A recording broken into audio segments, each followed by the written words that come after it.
We can do better. We really need sustainable fuels like wind and solar. Why haven't we engaged in a space race-like race to create solar power on a large scale? Why aren't we doing that? People say it's expensive. Well, personal computers were expensive when they first came out, right? They cost $4,000 when they first came out. You can now buy a phone more powerful than that very expensive computer for a couple of $100. The one in my pocket is. So if we really were serious about this, we could create technologies and the prices would come down. I'm very pleased that our Northaven community has always tried to do what it can do.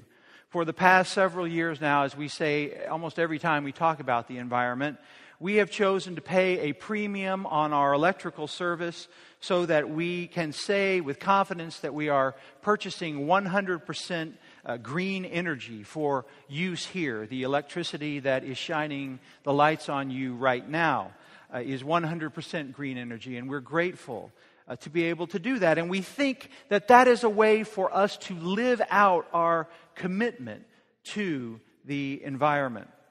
There are other ways that you have shown your commitment as well. Hybrid cars. I've talked about this before, but I'm grateful to get to show you a little graph here about how hybrid cars use an electric motor and a gas motor, so they don't use as much gas, and the gas they use it more efficiently. When I first came here, we had 2 hybrid cars here at Northaven, owned by one family. The Wetzels, Otto and Jane Wetzel, had matching hybrid cars. And so we began to have our hybrid car show where every year we would invite you to bring your hybrid car and we would park them around the little ring out here, the little circular drive. And every year there were a few more and the last time we did this, they literally stretched from right down here at the beginning all the way around to the north parking lot and where it began. It was wonderful to see. And this is a way in which you, personally, in your life, are showing your care for the earth in the choices that you are making. But you're showing them in other ways too, of course. You're buying local foods, you're buying and using compact fluorescent bulbs and recycling and doing all sorts of other things. And these are ways in which you are making a difference. And I know that God is grateful for this. Because I want to take us back to the concept of sin and how all of this is terribly important. Many environmentalists often say that failing to care for the earth is a sin against the earth itself. That's what a lot of environmentalists will tell you. But I'd like to suggest to you that theologically, failing to care for the earth is a sin against God too. It's not just the earth we're harming. We literally have the capacity to harm God. And it all takes us back to this process theology that we talked about a few weeks ago here. If you remember that, maybe a few weeks ago, when we talked about panentheism. This idea that God is in and through all things. God is more than the sum of your parts, just like you are more than the sum of your parts. But God is also in all things too. God is the parts, but more than some of the parts. You are all the parts of your body, but who you are as a whole is a unity that transcends the parts. It's the same way with God. And that so we can say that God is both transcendent and immanent. Remember this? And God is both beyond the world and in the world. That God is both spirit and also within matter. That God is absolute, that God is relative. God's even in cellular phones. That God is unchanging and that God is changing. And the clear implication of this is that if we harm the earth, we are not just harming some inanimate thing.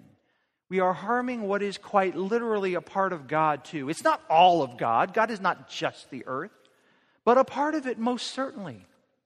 And therefore, as we said in that week on process theology, that God created us truly free. Our free will is free, is real rather. It's not an illusion or a trick. What we do and how we behave in the world matters. What we decide at any given moment matters, because that is what will help to determine the future history of our lives, our world, and the environment.